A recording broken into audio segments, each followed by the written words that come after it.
Assalamualaikum warahmatullahi wabarakatuh. Salam sejahtera untuk kita semua dan semoga kita selalu diberi kesehatan, terutama dalam masa-masa saat ini, saat berjuang melawan penyebaran virus COVID-19. Pada pembahasan tentang sistem pernapasan, kali ini saya akan menyampaikan tentang salah satu gangguan pada sistem pernapasan, yaitu tentang penyakit yang diakibatkan oleh virus corona. Penyakit virus corona atau COVID-19 adalah penyakit menular yang disebabkan oleh virus corona yang baru-baru ini ditemukan.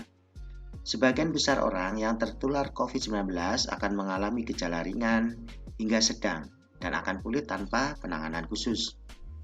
Virus yang menyebabkan COVID-19 terutama ditransmisikan melalui droplet atau percikan air liur yang dihasilkan saat orang yang terinfeksi batuk, bersin, atau mengembuskan napas. Droplet terlalu berat dan tidak bisa bertahan di udara, sehingga dengan cepat jatuh dan menempel pada lantai atau permukaan lainnya. Kalian dapat tertular saat menghirup udara yang mengandung virus. Jika kalian berada terlalu dekat dengan orang yang sudah terinfeksi COVID-19. Kalian juga dapat tertular jika menyentuh permukaan benda yang terkontaminasi, lalu menyentuh mata, hidung, atau mulut kalian. Sebetulnya bagaimana cara kerja virus COVID-19 menyerang imunitas tubuh kita? Mari kita saksikan bersama-sama tayangan berikut ini. Bagaimana virus corona menyerang tubuh kita?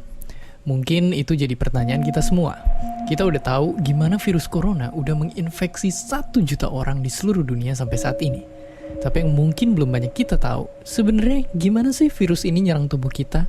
Mengapa infeksi virus ini bisa mematikan? Semua dimulai dari sini. Ketika virus corona masuk ke tubuh kita lewat percikan batuk atau bersin orang yang positif, baik secara langsung atau waktu kita nyentuh benda yang udah terkena percikannya dan gak cuci tangan setelahnya. Kalau udah gitu, si virus masuk lewat saluran pernapasan dan bergerak terus menuju sasaran utamanya, paru-paru. Disinilah virus yang punya 3 bagian utama ini mulai bekerja. Pertama-tama, paku protein corona ini akan nempel di paru-paru dan organ-organ lain yang selnya kaya akan protein ini, protein ACE2. Kalau tubuh kita ibarat rumah dan virus corona itu perampok, ACE2 itu ibarat gagang pintu rumah kita. Begitu udah nempel, perlahan tapi pasti virus ini akan ngedorong masuk ke dalam sel kita. Dan begitu berhasil masuk, barulah aksi sebenarnya dimulai.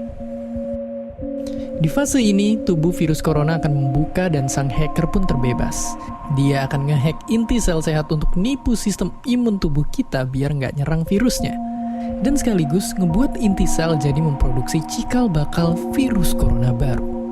Sel yang udah terinfeksi dan dihack ini selanjutnya akan terprogram untuk bunuh diri dan melepaskan jutaan virus corona yang siap nginfeksi dan ngehack sel-sel sehat lainnya. Ya, awalnya mungkin kita cuma kemasukan virus corona yang jumlahnya dikit, tapi dalam hitungan hari aja udah akan ada jutaan sampai miliaran virus corona baru, bikin paru-paru kita dipenuhi oleh mereka. Tapi ternyata, mimpi buruknya ada setelah ini. Ya, ketika virusnya udah menuhin paru-paru kita, sistem imun kita bakalan ngerespon ibarat polisi dan tentara yang meluncur ke tempat kejadian perkara. Tapi inilah yang bikin ngeri. Di sini, virus corona jadi penipu ulung yang bisa ngakalin sistem imun kita.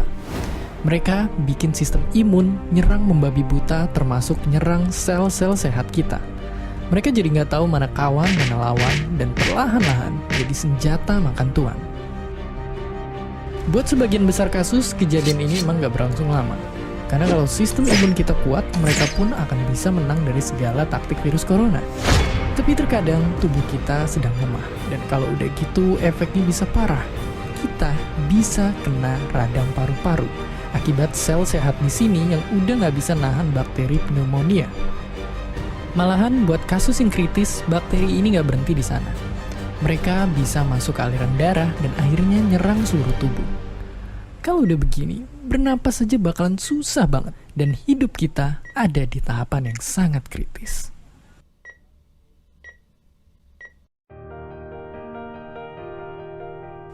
Ya, mungkin dengan fakta-fakta barusan bikin kita takut dan khawatir. Tapi ingat, kita pun punya cara buat memperkuat daya tahan tubuh kita. Makan makanan bergizi. Ya, bukan lagi sekedar 4 sehat 5 sempurna, tapi ikutilah pedoman gizi seimbang yang bisa ningkatin imun tubuh kita. Virus corona bisa parah kalau kita emang sakit. Tapi kalau tubuh kita sehat, kita punya harapan untuk bertahan. Dan seperti biasa, terima kasih. Begitu ternyata cara kerja virus COVID-19 dalam menyerang tubuh kita. Artinya kita sekarang harus lebih mewaspadai tentang penyebaran COVID-19 ini. Semoga informasi ini bisa bermanfaat, terutama untuk menambah pengetahuan kalian mengenal tentang virus, terutama yang berhubungan dengan sistem pernapasan kita. Semoga ada manfaatnya. Kurang lebihnya mohon maaf. Terima kasih. Wassalamualaikum warahmatullahi wabarakatuh.